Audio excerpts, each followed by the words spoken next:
Diasco Foot, miroir du football de la diaspora congolaise.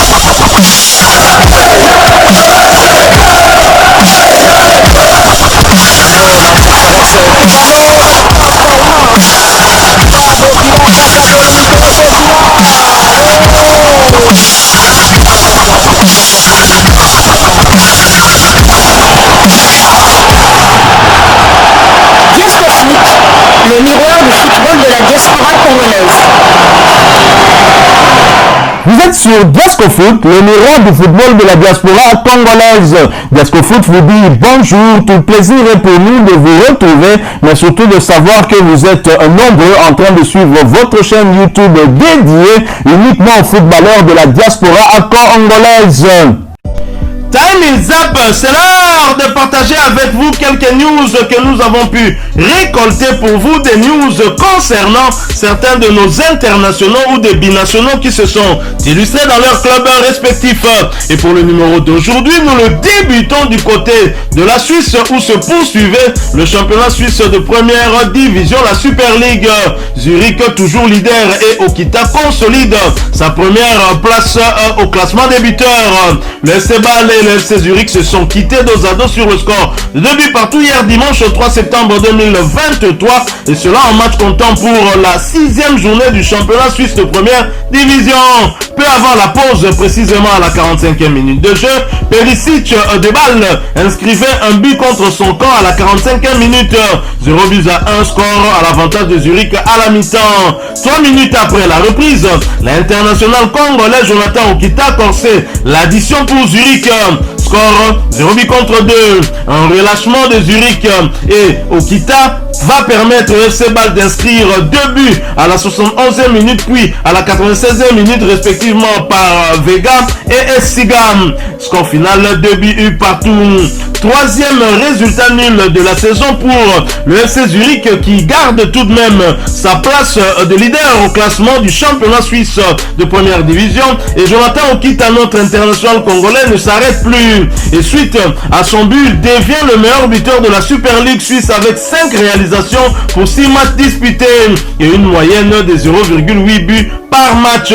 Prochaine journée pour Okita et ses coéquipiers après la trêve internationale, ce sera le 23 septembre prochain en déplacement face à Lausanne.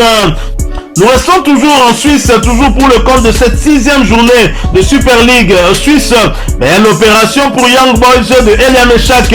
Servette a été battu à domicile sur le score 0 but contre 1 par Young Boys de Berne de Eliameshak hier dimanche 3 septembre 2023 en match comptant pour la 6e journée de la Super League suisse. 2 minutes seulement après le coup d'envoi auront suffi aux Young Boys de Berne pour faire la différence dans cette rencontre face au Servette FC par l'entremise de la Commis, et plus rien ne sera marqué par la suite. Score final 0 but contre 1. Il s'agit de la 3e victoire de la saison pour le champion de Suisse en titre. Le tenant du titre qui y compte du reste un match en retard. L'ailier international congolais attendu ici à Kinshasa ce lundi 4 septembre 2023 était bien évidemment titulaire, comme d'habitude dans son couloir droit. Il a d'ailleurs disputé l'intégralité de ce match. Prochain rendez-vous, ce sera place à la sélection nationale pour l'ancien joueur du tout-puissant Mazembe, Englebert de Lubumbashi, convoqué du reste par le sélectionneur manager Sébastien D. Sabre pour cette rencontre de la 6e et dernière journée des éliminatoires de la CAN Côte d'Ivoire 2023 face au Soudan, prévu le samedi prochain au stade des Martyrs. Après la trêve internationale, Eliameshak et ses coéquipiers vont accueillir Lugano le 24 septembre le compte de la 7e journée du même championnat. Nous quittons la Suisse, nous allons du côté de l'Italie où l'on jouait la 5e journée de la série B, championnat italien de 2e division. Charles Piquel, buteur. L'US Cremonese de Charles Piquel a été accroché à domicile par la Sampdoria de Gênes sur le score d'un but partout. Le match a eu lieu hier dimanche 3 septembre 2023, cela en match comptant pour la 4e journée du championnat italien de 2e division. Titulaire du côté de Cremonese, le milieu défensif international congolais Charles Piquel a inscrit l'unique but des siens. Cela à la 27e minute de jeu, permettant ainsi à son équipe de mener à la pause face à Sampdoria de Gênes sur le score d'un but à 0. Pedrola va remettre les deux équipes à égalité à la 61e minute. Score final, un but partout. Ce résultat nul va permettre à l'US Cremonese d'occuper la 8e position au classement de la série B italienne avec 5 points après avoir enregistré une victoire, une défaite et 2 matchs nuls en 4 journées. Le milieu de terrain congolais a disputé l'intégralité de ce match pour sa 2e fois consécutive, portant ainsi à 252 minutes son temps de jeu sur les 509 minutes possibles. Charles Piquel a participé à tous les 5 matchs avec son équipe avec à la clé 2 buts inscrits. Voici par ailleurs les statistiques du néo-léopard Charles Piquel. 5 matchs, 2 buts inscrits, pas mal pour un milieu défensif.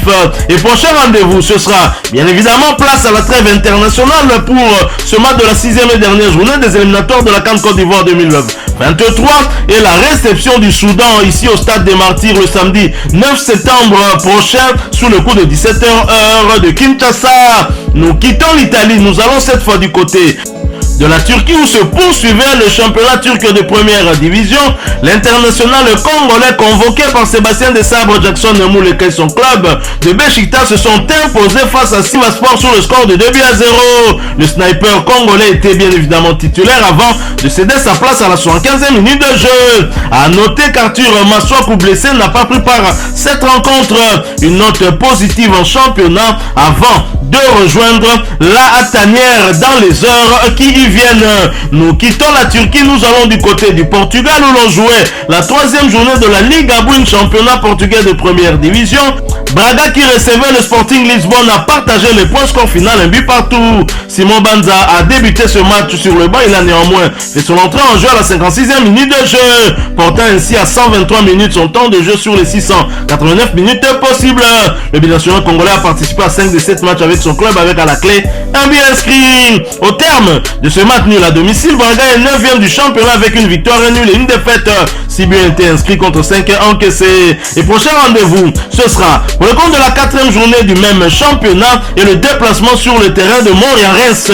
Ce match est prévu pour le samedi 9 septembre 2023 sous les coups de 18h heure de Kinshasa. Toujours au Portugal pour le compte de la 4e journée, Porto qui recevait Arouca a partagé le point, un but partout. L'international congolais André Boukia est resté sur le banc pour cette rencontre, voyant son temps de jeu stagner à 42 minutes sur les 702 minutes possibles. Il n'a participé qu'à 2 des 7 matchs avec son club. Arouca est 5e de la Ligue Abouin avec une victoire, 3 nuls et 0 défaite. 8 buts inscrits contre 7 encaissés. Et prochain rendez-vous pour Boukia et Arouca, ce sera pour le compte de la 5e journée du même championnat et la réception de la Casapia le dimanche 17 septembre 2023 sous le coup de 15h30 heure de Kinshasa. Nous quittons le Portugal, nous revenons sur le continent et sur le continent nous allons du côté du Soudan où l'ancien sélectionneur des Léopards de la RDC Jean-Florent Ibenge Ikwangé a réagi après le transfert de son poulain Glody Lilé pour Maccabi en France. Jean-Florent Ibenge Ikwangé, actuel entraîneur d'Al Hilal SC du Soudan, contacté par nos confrères d'Infosport RDC le samedi 2 septembre dernier, a réagi après le transfert de Glody Lilé pour Maccabi en France en Ligue 2 dans le club de Valenciennes. Bon vent à lui, qu'il continue son travail toujours dans la joie et la bonne humeur, a réagi l'ancien sélectionneur des Léopards de la République démocratique du Congo sur le transfert de Glody Lilé pour Maccabi avant l'ancien club français évoluant en 2e division. Pour rappel, c'est lorsqu'il était encore entraîneur de l'AS Vita Club à Kinshasa que Jean-Florent Ibenge Ikwangé avait recruté Glody Lilé pour Maccabi en 2020 en provenance du FC Renaissance du Congo avant de l'emmener avec lui du côté de Al Hilal au Soudan la saison dernière. Et à cause de cette situation sécuritaire catastrophique qui règne du côté du Soudan, beaucoup de joueurs étrangers ont décidé de quitter le club. C'est le cas de l'international congolais Fabrice Ngoma Luamba qui a rejoint la Tanzanie dans l'entretemps dans le club de Simba SC, et Glody Lilé pour Maccabi qui s'entraînait ici au pays avait pris contact avec le club français de Valenciennes et donc va désormais évoluer en Ligue 2 aux côtés des joueurs internationaux congolais comme Dylan Batumbisika, Gaël Kakuta. Ils sont nombreux ceux qui évoluent en 2e division française et qui sont convoqués par ailleurs par Sébastien Desabre comme Vital Ntimba. Voilà, nous sommes arrivés à la fin de ce sujet. Si vous l'avez aimé, n'hésitez pas à nous laisser un maximum de j'aime.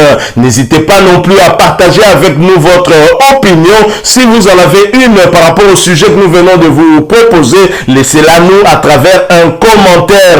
Abonnez-vous si vous êtes nouveau ou ancien que vous ne vous êtes pas encore abonné sur cette chaîne DiascoFoot, parce que nous sommes le miroir du football de la diaspora congolaise. Et n'oubliez pas, qu'en vous abonnant, apparaîtra une petite cloche de notification.